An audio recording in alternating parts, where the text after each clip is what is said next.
तो स्टडीज़ के लिए यहाँ पर हम लोग देखने वाले हैं बीकॉम पार्ट 1 के सिलेबस के बारे में। सब्जेक्ट कौन कौन से एनवायरमेंटल स्टडीज़, क्योंकि आप लोगों का पहला साल रहेगा तो इसमें आप लोगों को पढ़ना पड़ता है पर्यावरण। इसके अलावा हिंदी अंग्रेज़ी रहेगा। आप देखते हैं मेन सब्जेक्ट कौन कौन से हैं। ग्रुप 1 का पेपर 1 है फाइनेंशियल अकाउंटिंग, ग्रुप 1 का पेपर 2 बिजनेस कम्युनिकेशन, ग्रुप 2 का पेपर 1 बिजनेस मैथमेटिक्स, ग्रुप 2 का पेपर 2 बिजनेस रेगुलेटरी फ्रेमवर्क, ठीक है। फिर उसके बाद ग्रुप 3 का पेपर 1 है बिजनेस एनवायरनमेंट और ग्रुप 3 का पेपर 2 है बिजनेस इकोनॉमिक्स। यहाँ पर है ग्रुप 1 का पेपर 1 फाइनेंशियल अकाउंटिंग। इसमें meaning and scope of accounting के बारे में मेन है। उसके अलावा अकाउंटिंग ट्रांजैक्शन यूनिट 2 में फाइनल अकाउंट्स, ठीक है, ट्रायल बैलेंस, इन सब चीज़ों के बारे में। यूनिट 3 में आप लोगों को यहाँ पर देखने को मिलेगा डिप्रेसिएशन, ठीक है। फिर उसके बाद यूनिट 4 में स्पेशल अकाउंटिंग एरियाज। यूनिट 5 में है पार्टनरशिप अकाउंट और reconstitution of a partnership firm, admission of a partner, ठीक है। तो यहाँ पर करके आप लोगों को पूरा यूनिट है। अब इस चीज़ को हम लोग हिंदी में समझते हैं, क्योंकि जो भी स्टूडेंट है वो हिंदी में वीडियो की डिमांड ज़्यादा करते हैं, ठीक है। तो ग्रुप 1 का पेपर 1 है वित्तीय लेखांकन। यूनिट 1 में आप लोगों को लेखांकन का अर्थ एवं क्षेत्र, आवश्यकता, विकास, परिभाषा। यहाँ पर मैं पूरा नहीं पढ़ रही हूँ वरना वीडियो बहुत लंबी हो जाएगी, ठीक है। तो इसको आप लोग वीडियो रोक करके आराम से पढ़ लेंगे। लेखांकन सिद्धांत, लेखांकन व्यवहार। इकाई 2 में आप लोगों को देखने को मिलेगा तलपट, अंतिम खाते, निर्माणी खाते, इन सब चीज़ों के बारे में। उसके बाद यूनिट 3 जो है उसमें आप लोगों को यहाँ पर देखने को मिलता है मूल्य ह्रास, आयोजन, संचय ह्रास की अवधारणा, ठीक है। फिर उसके बाद आगे बढ़ते हैं तो हम लोग यूनिट 4 में पहुँच जाते हैं विशेष लेखांकन क्षेत्र, शाखा खाते और उसके अलावा किराया क्रय एवं किश्त क्रय पद्धति के बारे में। यूनिट 5 में है साझेदारी खाते और साझेदारी फर्म का पुनर्निर्माण किस तरीके से होता है, काम कैसे करता है, उसके बारे में। फिर आ जाते हैं ग्रुप 2 का पेपर 1 बिजनेस मैथमेटिक्स के बारे में। तो यहाँ पर यूनिट 1 में है कैलकुलस, यूनिट 2 में है मैट्रिक्स ऑफ डिटर्मिनेंट्स, यूनिट 3 में आप लोगों को देखने को मिलता है लीनियर प्रोग्रामिंग, यूनिट 4 में है कंपाउंड इंटरेस्ट एंड एन्युटीज, यूनिट 5 में average percentage, commission, brokerage, profit and loss के बारे में है। इसी को हिंदी में देख लेते हैं। तो यहाँ पर इकाई 1 में कलन देखने को मिलता है आप लोगों को, उसके बारे में काफ़ी चीज़ें यहाँ पर हैं सीखने को। और यूनिट 2 में जो है आव्यूह एवं सारणिक, ठीक है, इस चीज़ के बारे में है। यूनिट 3 जो है वो रेखीय प्रक्रमण, ग्राफिक विधि कैसे यूज़ की जाती है उसके बारे में है। फिर आ जाता है इकाई 4 चक्रवृद्धि ब्याज और वार्षिकी के बारे में। ये दोनों 4th और 5 जो यूनिट है ये ज़्यादा इंटरेस्टेड लगता है, ठीक है। यूनिट 5 जो है औसत प्रतिशतता, कमीशन, दलाली, लाभ और हानि, इन सब चीज़ों को आप लोगों को पढ़ने को मिलेगा।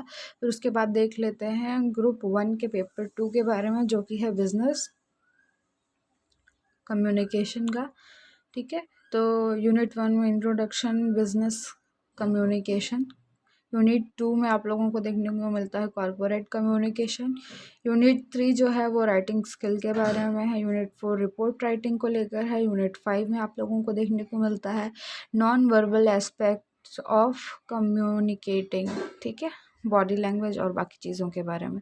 इसी चीज़ को हिंदी में देख लेते हैं जल्दी से। इकाई 1 में व्यावसायिक संचार परिचय, इकाई 2 में व्यावसायिक संस्था का संचार तंत्र और व्यवहार में व्यावसायिक संचार, इकाई 3 में आप लोगों को यहाँ पर देखने को मिलता है लेखन कुशलता और फिर प्रारूप को लेकर के यहाँ पर आप लोगों को बताया जाएगा, ठीक है।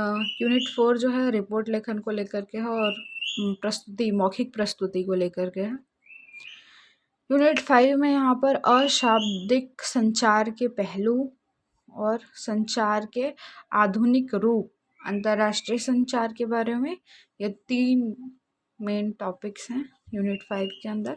फिर उसके बाद ग्रुप 2 का पेपर 2 बिजनेस रेगुलेटरी फ्रेमवर्क, यहाँ पर देख लेते हैं जल्दी से।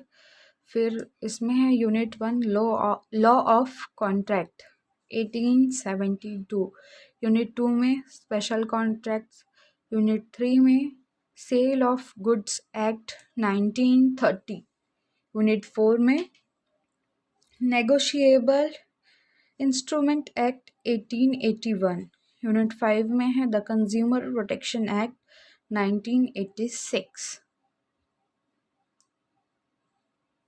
और साथ ही में इसमें फॉरेन एक्सचेंज मैनेजमेंट एक्ट 2000 के बारे में भी बताया जाएगा। ठीक है, इसी चीज़ को हिंदी में देख लेते हैं। व्यावसायिक नियमन रूपरेखा इसको कहा जाएगा हिंदी में। ठीक है, सिलेबस देखते हैं जल्दी से।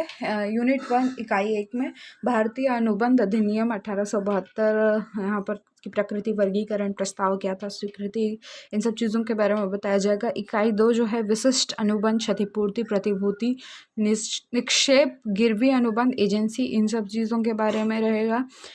यूनिट 3 जो है वो वस्तु विक्रय अधिनियम 1930, इसके बारे में डिटेल करेगा। यूनिट 4 जो है वो विनिमय साध्य विलेख अधिनियम 1881, परिभाषा, विशेषताएं और क्या क्या इसमें चीज़ें थी उन सब चीज़ों पर फोकस करता है। यूनिट 5 जो है वो उपभोक्ता संरक्षण अधिनियम 1986, इसके विशेषताएं, परिभाषा, विवाद उसका निवारण, इन सब चीज़ों के बारे में है। इसके अलावा इसमें सूचना का अधिकार अधिनियम 2005 और मुख्य प्रावधान है। फिर अब बात करते हैं ग्रुप 3 के पेपर 1 बिजनेस इन्वायरमेंट के बारे में। जल्दी से देख लेते हैं सिलेबस। यूनिट 1 है Indian business environment, unit 2 problem of growth like unemployment, poverty, ठीक है, इन सब चीज़ों को। फिर उसके बाद यूनिट 3 देख लेते हैं, इसमें है role of government, monetary and physical policy, industrial policy, industrial licensing, privatization, ठीक है, इन सब चीज़ों को। फिर इसमें देख लेते हैं unit 4 review of previous plans, यानी 5 ईयर प्लान, और अगर इसमें कुछ नया ऐड होगा तो नीति आयोग के बारे में भी ज़रूर दिया हुआ होगा। फिर उसके बाद देख लेते हैं यूनिट 5 के बारे में। यूनिट 5 जो है वो यहाँ पर है इंटरनेशनल इन्वायरमेंट के बारे में है। इसमें इंटरनेशनल इंस्टीट्यूशंस के बारे में भी आप लोगों को बताया जाएगा। उसके बाद इसी को हिंदी में देख लेते हैं एक बार जल्दी से। यूनिट 1 जो है इसमें है भारतीय व्यावसायिक पर्यावरण अवधारणा, संगठन महत्व, उसके अलावा आर्थिक प्रवृत्तियाँ। इकाई 2 में विकास की समस्याएं, बेरोजगारी, निर्धनता, क्षेत्रीय असंतुलन, सामाजिक न्याय, मुद्रास्फीति, समांतर अर्थव्यवस्था, ठीक है, जब चीज़ों के बारे में है। यूनिट 3 जो है वो शासन की भूमिका, मौद्रिक एवं राजकोषीय नीति, औद्योगिक नीति, लाइसेंसिंग नीति, निजीकरण, इन सबको लेकर है। यूनिट 4 में यहाँ पर है पूर्व घटनाओं की समीक्षा, चालू पंचवर्षीय योजना, मुख्य रणनीति, संसाधनों का आवंटन, इन सब चीज़ों के बारे में है। फिर आ जाते हैं यूनिट 5 में। यूनिट 5 जो है वो है अंतर्राष्ट्रीय पर्यावरण को लेकर के, विश्व व्यापार की प्रवृत्ति, उसके अलावा जो व्यापारिक संबंध में इंटरनेशनल संस्थान है उनके बारे में, जैसे विश्व बैंक, अंतर्राष्ट्रीय मुद्रा कोष, इन सब चीज़ों के बारे में।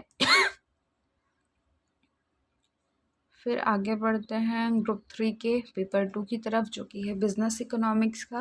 यहाँ पर सिलेबस में यूनिट 1 जो है इसका इंट्रोडक्शन है, basic problem of an economy. फिर यूनिट 2 जो है वो प्रोडक्शन फंक्शन के बारे में है। यूनिट 3 जो है वो theory of cost, short run and long run cost curves के बारे में है। साथ ही इसको लेकर के प्रतिष्ठित और आधुनिक अर्थशास्त्रियों का क्या नज़रिया है, क्या सिद्धांत है उनको। यूनिट 4 में जो है वो मार्केट स्ट्रक्चर को है, मोनोपोलिस्टिक कंपटीशन, उसके अलावा ओलिगोपोली के बारे में। फिर यूनिट 5 जो है वो फैक्टर प्राइसिंग 1 और फैक्टर प्राइसिंग 2 को लेकर के है। अब आगे बढ़ते हैं, इसी को हिंदी में देख लेते हैं। व्यावसायिक अर्थशास्त्र हो जाएगा ये हिंदी में। यूनिट 1 में है परिचय अर्थशास्त्र की मुख्य समस्याएं, कीमत संयंत्र के कार्य, मांग की लोच को मापने की विधियाँ, अवधारणाएं, कीमत, आय और आड़ी लोच, औसत आगम, सीमांत आगम, मांग की लोच का निर्धारण और महत्व क्या होता है उसके बारे में। फिर आ जाते हैं यूनिट 2, इसमें उत्पादन, फलन, परिवर्तन, अनुपात का नियम, इन सब चीज़ों को है। साथ ही आंतरिक और बाह्य मितव्ययिता और अपमितव्ययिता भी इसमें पढ़ाया जाएगा आपको। उसके बाद आ जाते हैं यूनिट 3 में। यूनिट 3 में यहाँ पर है लागत अवधारणाएं, अल्पकालीन दीर्घकालीन लागत वक्र, परंपरागत और आधुनिक विचारधारा, बाजार संरचना, व्यावसायिक निर्णय, व्यावसायिक फर्म के उद्देश्य, पूर्ण प्रतियोगिता, एकाधिकार, इन सब चीज़ों के बारे में। यूनिट 4 में आ जाता है यहाँ पर बाजार संरचना, ठीक है।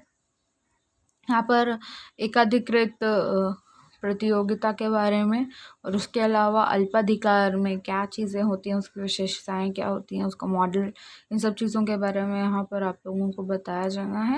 यूनिट 5 जो है वो कीमत कारक, एक सीमांत उत्पादकता सिद्धांत, मांग वक्र, पूर्ति की प्रकृति, पूर्ण प्रतियोगिता और एकाधिकार में मजदूरी दर का निर्धारण, श्रम का शोषण, कीमत कारक 2, लगान अवधारणा, रिकार्डो का लगान सिद्धांत, लगान का आधुनिक सिद्धांत, ब्याज अवधारणा और ब्याज का सिद्धांत, लाभ की प्रकृति, अवधारणा और लाभ के सिद्धांत, इन सब चीज़ों को लेकर के है।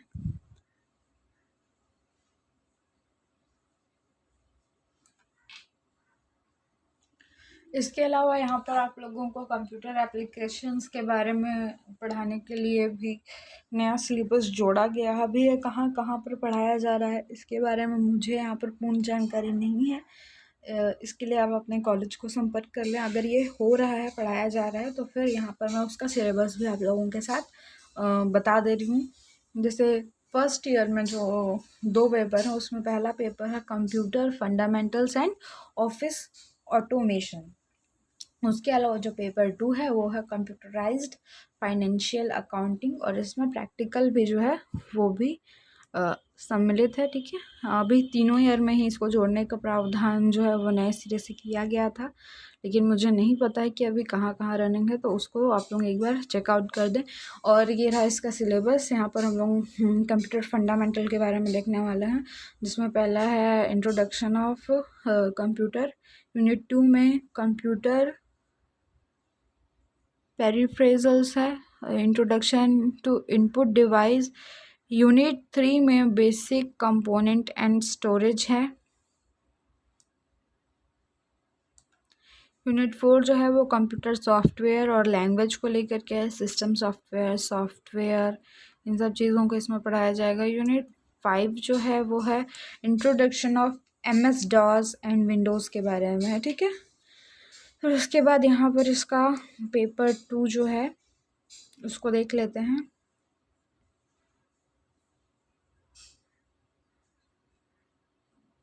तो अभी देखे थे, ये है PC सॉफ्टवेयर एंड मल्टीमीडिया। तो यहाँ पर पेपर 1 जो है यूनिट 1 जो है वो है using Office MS Word. Unit 2 है working with MS Excel. Unit 3 में है यहाँ पर working with MS PowerPoint. Unit 4 जो है उसमें रहेगा working with MS Access. Unit 4 जो है वो एनिमेशंस एंड ग्राफिक्स। तो यहाँ पर इन सब चीज़ों को दिया गया है, ठीक है।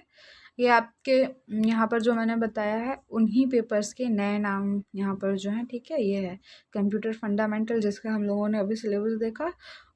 फर्स्ट पेपर था ये, और सेकंड पेपर जो है वो PC सॉफ्टवेयर एंड मल्टीमीडिया का है, ठीक है।